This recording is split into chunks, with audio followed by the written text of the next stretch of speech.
Мына дүниеде бізден әрекетті күтеді Аллах Тағала. Сәл бір әрекет жасасаң, болмайтын нәрсені де болдырып береді саған.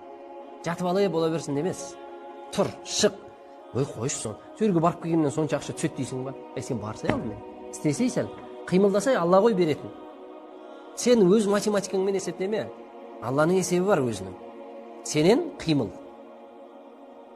Құсты қараңыз, құстың тәуекелі. Азанда аш шығады, кешке тойып қайтады. Егер шынай тәуекел ете алғанында, сені де Аллах Тағала солай бағар ет дейді. Демек шығу, әрекет ету сізбен біздің міндетіміз. Тәуекелдің ең жоғарғы деңгейі, қараңыз, магазин жоқ, ештеңесі жоқ. Ертең қайтып күн көрем.